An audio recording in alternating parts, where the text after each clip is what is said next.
Mm, mm, mm, mm, mm. How the mighty or not so mighty have fallen.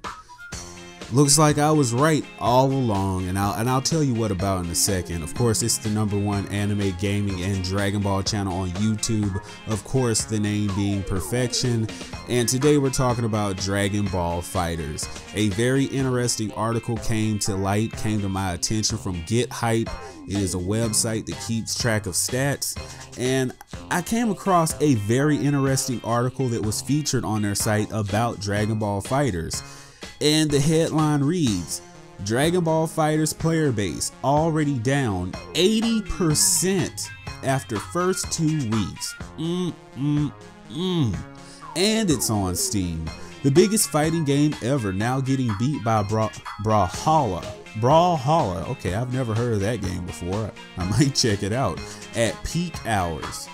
Dragon Ball FighterZ concurrent player count managed to break just over 9,000 this past weekend on Steam, but compared to its so-called record-breaking launch only on Steam, it didn't break any records on PS4 or Xbox. The most played fighting game ever on Steam did not have a good second week, with the player base already down 80%. Peaking at 44,000 players 2 weeks ago, Dragon Ball FighterZ more than doubled the previous record holder Tekken 7, 18.7k players at launch. However, Dragon Ball FighterZ player base has begun to decline at a much faster rate than Tekken, which took over 2 months to lose 80% of its player base. So the comparison there is pretty telling. This game took 2 weeks to die. Now I gave it a month. I said a month, maybe 3 months. I was being very generous. I said a month. I clocked it at a month solid. And I said the game would die. But 2 weeks. And the game is already on console is nearly dead. It's pretty much dead. And on Steam, it's dying. That's where all the insane numbers were coming from, and it's already down by 80%. Let's continue reading this article. It's very interesting. Get Hype originally predicted that Dragon Ball FighterZ would be the biggest fighting game launch ever on Steam. Yet, we also question if it had the staying power that fighting games always seem to lack. Players simply don't tend to stick around for long after getting beat up on. And despite very positive reviews from critics and players alike, I guess the ArcSys had to pay for those. I'm just gonna go ahead and throw that in there. The same seems to be true with Dragon Ball FighterZ, even after all the hype. Yeah, all the hype. I think that's the word that we need to focus on. It generated a lot of hype. I mean, ArcSys pretty much put those dollars down, getting that spot at EVO, because that's how EVO works. A lot of people say, well, Dragon Ball FighterZ went to EVO, so it's a real game. I don't think people know how EVO works. These companies that sponsor EVO, Arc System Works being one of them, since they published or created, they developed BlazBlue, they sponsor EVO. So anything that they want, they get that advertisement slot. EVO is just free advertising for them. They sponsor the tournament, they put it together.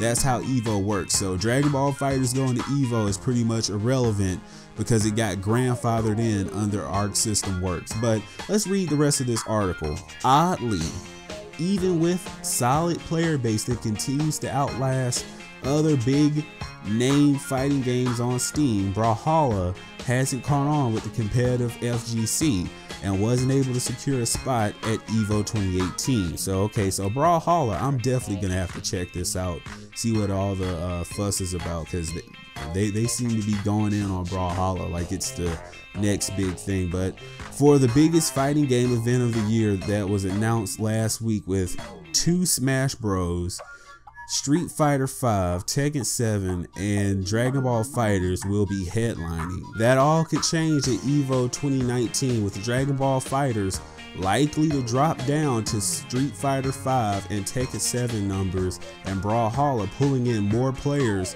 than the big 3 combined. Wow. That's a very interesting article. So All that I really need to say is that I was right. Dragon Ball FighterZ died, and I'm gonna add on and kind of accentuate why Dragon Ball FighterZ is dying and dying fast. The gameplay is shallow. A lot of people, the honeymoon period is over. The gameplay has been exposed. It's shallow, having no depth. I've heard some people complain that blocking is really too good in this game. You can just block and come back pressing buttons. I've heard some people say that the damage isn't good in this game. I mean, you do have infinites in this game, but doing a basic combo with no infinites pretty much nets you no damage, really. I've heard that. I've read that on different forums. I've also read people saying that the game just doesn't have any content, and they're not lying. I told people long ago that this game does not have enough content, especially if you're a YouTuber, and I'm gonna get into that. A lot less people are covering Dragon Ball FighterZ. I mean, the hype was there in week 1. They were trying to see what views they could get, and a lot of people are finding out that nobody wants to watch Dragon Ball FighterZ on YouTube, at least not from a pure enjoyment standpoint. Yes, you have people who are watching tutorial videos, how to do this combo, how to do that combo. You know, people who are trying to watch the FGC and figure out basic fighting game strategies, but nobody's really watching this game for entertainment because it's not a very entertaining game. If you watch two quote-unquote pro players, it gets pretty boring because it's always going to be spacing and seeing when your opponent is in vulnerable frames, so you can hop in with your super dash and get your auto combo in. That's another thing I've heard complained about. But still, on the YouTube thing, I'm very surprised. I've seen people who were trying to feature Dragon Ball FighterZ hard within the first couple of days, and they've gone right back to Dragon Ball Xenoverse 2. And I think the comparisons to Dragon Ball Xenoverse 2 and FighterZ are pretty interesting because to this day, 2 years after the fact, Dragon Ball Xenoverse 2 is so popular and has such a concurrent player base that Dimps sees fit to continue making DLC to cash in off of. And I'm not trying to say that in a negative aspect. When you hear that cash in part, you think I'm going negative, but I think that's interesting. So Dragon Ball FighterZ, your player base is plummeting, and it's so many different issues. Let's not even talk about just from a gameplay perspective, because the gameplay is shallow.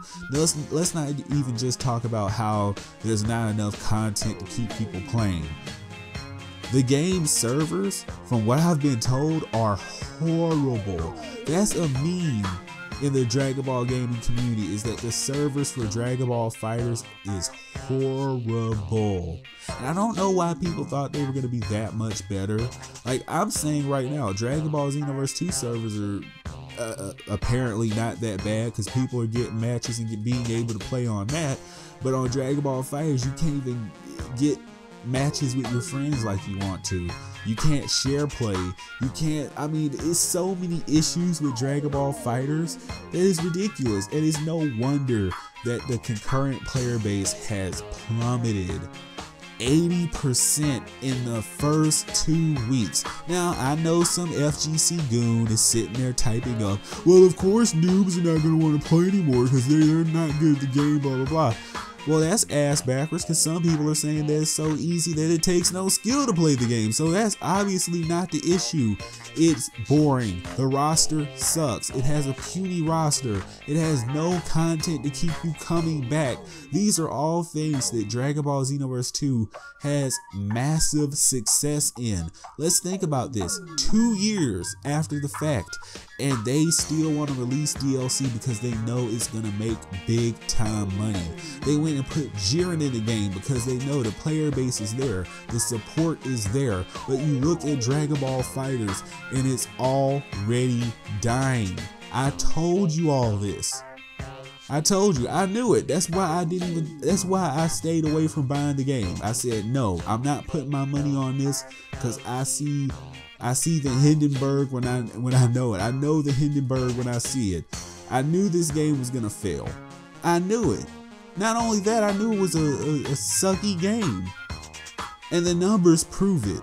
The numbers prove it. You can't deny facts. You can't deny numbers, and the numbers say that Dragon Ball FighterZ sucks.